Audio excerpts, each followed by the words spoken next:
رحمت کا ہے دروازہ کھلا مانگ ہری ماں، رحمت کا ہے دروازہ کھلا مانگ ہری ماں۔ وقال النبی صلی اللہ تعالی علیہ وسلم المرء مع من احب او کما قال سیدنا رسول اللہ صلی اللہ تعالی علیہ وسلم۔ درود پاک پڑھیں، اللہم صلی اللہ سیدنا مولانا محمد معدن الجود والکرم وآلہ وبارک وسلم صلاۃ و سلاما علیک یا رسول اللہ، صلاۃ و سلاما علیک یا حبیب اللہ صلی اللہ تعالی علیہ وسلم۔ اللہ رب العزت جل جلالہ وعم نوالہ کا فضل اور احسان ہے کہ اس نے اپنے حبیب سید عالم صلی اللہ تعالیٰ علیہ وسلم کے تصدق و طفیل ہمیں امت مصطفیٰ علیہ تحیت والثناء میں پیدا فرما کر ہم پر احسان عظیم فرمایا ہے۔ آج میرے مخلص و گرامی وقار جناب محمد ارشاد صاحب صدر امام احمد رضا مومنٹ کی دعوت پر جامعہ گلشن فاطمہ دیکھنے کا شرف حاصل ہوا۔ جامعہ کو دیکھ کر دل باغ باغ ہوا۔ اس کی تعلیم و تربیت کے جو مراحل گزرے اور آگے کی جو منصوبہ بندیاں مخلص گرامی نے مجھے بتائیں، اسے سننے کے بعد بے پناہ مسرت ہوئی۔ دعا ہے امام احمد رضا مومنٹ کو پروردگار عالم دین دوگنی رات چوگنی ترقیاں عطا فرمائے، اس کے تمام اراکین کے اندر خلوص و للہیت کا جذبہ فراواں پیدا فرمائے، آپس میں اتحاد و اتفاق کے ساتھ دین و سنیت کی خدمتوں کو انجام دیتے رہنے کی توفیق رفیق عطا فرمائے۔ یہ جان کر مجھے اور بے پناہ خوشی ہوئی کہ امام احمد رضا مومنٹ کی جانب سے شہزاد رسول جگر گوش بطول، شہزاد غوث اعظم حضرت علامہ مولانا الحاج الشاہ مفتی سید محمد عبد القدوس قادری رزاقی حسنی حسینی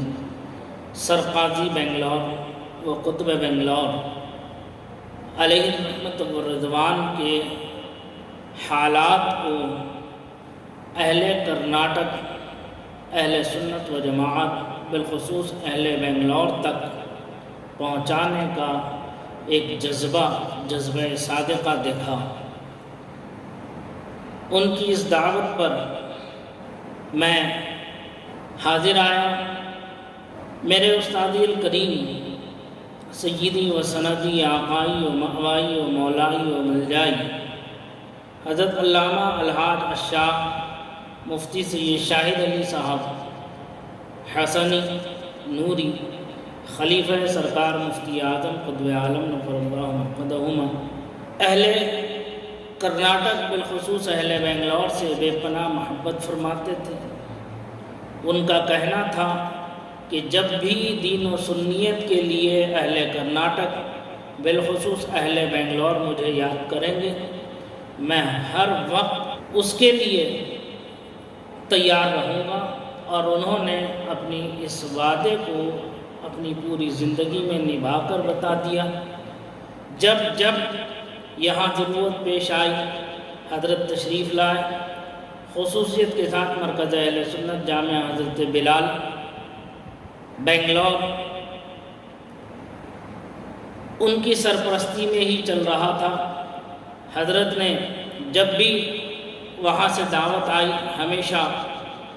اس دعوت کو اپنی تمام مصروفیات کے باوجود قبول فرما کر حاضر آئے اور یہاں سنیت کی خدمت کو انجام دیا۔ دعا ہے پروردگار عالم یہاں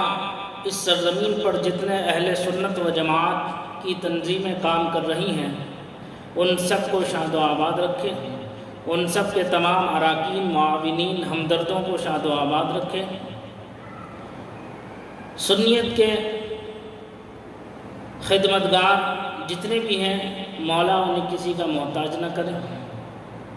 جو حضرات بیمار ہیں انہیں صحت عطا فرمائیں، شفا کاملہ عاجلہ عطا فرمائیں، بالخصوص مخیر قوم و ملت عالی جناب الحاج امیر جان صاحب دامت معالیہم کو شفا کاملہ عاجلہ عطا فرمائیں، اور ان کے ذریعے سے جو دین و سنیت کی خدمت چل رہی ہے مولا اسے روز افزوں ترقی و استحکام عطا فرمائیں۔ اسی کے ساتھ امام احمد رضا موومنٹ کے جملہ اراکین، اس کے معاونین، مخلصین، ہمدرد و بہی خواہوں کو بھی شاد و آباد رکھے، اور تمام تنظیمان اہل سنت کو خلوص و محبت کے ساتھ اتحاد کے ساتھ ایک پلیٹ فارم پر آ کر کے کام کرنے کی توفیق عطا فرمائے۔ حضرت سیدنا شاہ عبد القدوس قادری رزاقی رحمۃ اللہ تعالی علیہ کی ذات پر استادی الکریم حضرت علامہ مفتی سید شاہد علی میاں صاحب علیہ الرحمۃ والرضوان نے تقریباً 20 سال پہلے مجھے اس کام پر لگایا تھا، جب تصنیف و تالیف کا کام چل رہا تھا حضرت کا، تو ارشاد فرمایا تھا ایک جملہ کہ بیٹا یہ جو کام ہے یہ اپنی جگہ ہے، اسی کے ساتھ ساتھ کرناٹک خصوصیت کے ساتھ بنگلور، چونکہ تم پیدائشی وہاں کے ہو، وہ تمہارا وطن اصلی ہے، اس وطن اصلی کی خدمت بھی تمہارے ذمے ایسے ہی ہے اہم جیسے تم میری خدمت میں یہاں موجود ہو۔ لہذا مستقبل کے اعتبار سے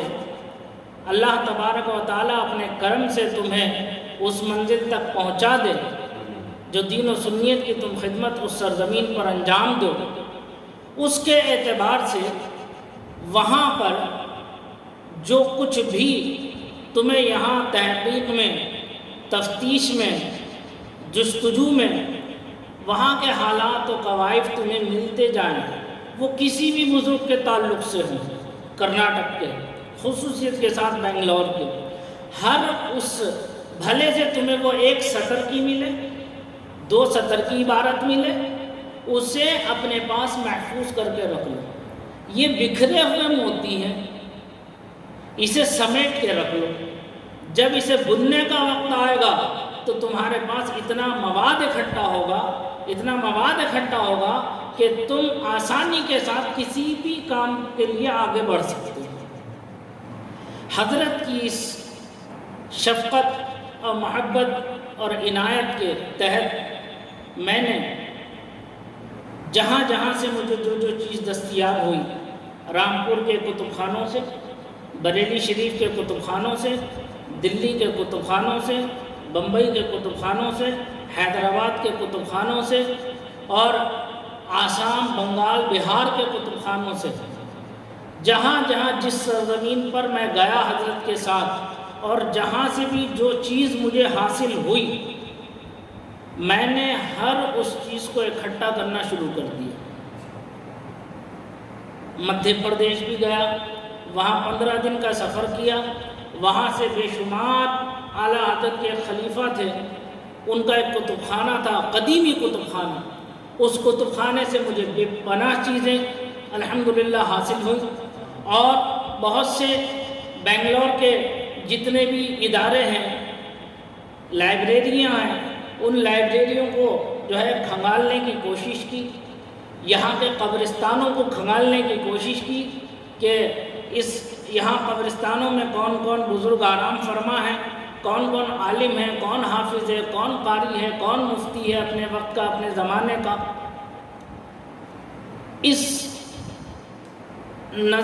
اس کے پیش نظر کہ یہ کون ہے، کیا حال ہے ان کا، میں نے ہر قبرستان کی تلاش کی، جستجو کی، خصوصیت کے ساتھ حضرت سیدنا شاہ عبد القدوس قادری بنگلور رحمۃ اللہ تعالیٰ علیہ کے قبرستان میں ایک ایک قبر پر حاضری دے کر فاتحہ پڑھی، اور وہاں جتنے اکابرین علماء، صلحاء، صوفیہ، مشائخ کے قبریں ہیں، ان سب کو میں نے نوٹ کیا، ان سب کی نشاندہی کی اپنے پاس،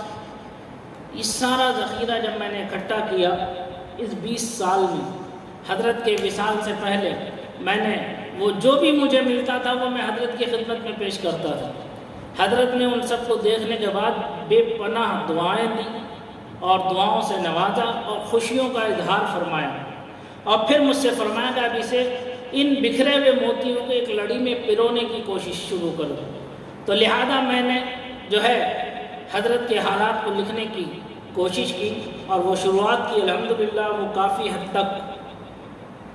ایک ضخیم کتاب کی شکل میں وہ دستیاب ہو چکی ہے۔ میں نے اسے خود کمپوز کیا ہے، خود اس کی تیاری کی ہے الحمدللہ۔ یہ سب جو کچھ بھی ہے میرے حضرت کا صدقہ ہے، انہیں کی عنایت ہے، ان کا کرم ہے۔ اللہ تعالیٰ ان کی قبر پر انوار پر رحمت و انوار کی بارشیں فرمائے اور درجات میں بلندیاں عطا فرمائے، ان کے فیضان علمی اور عملی اور روحانی سے ہم سب کو اہل سنت کو مالا مال فرمائے۔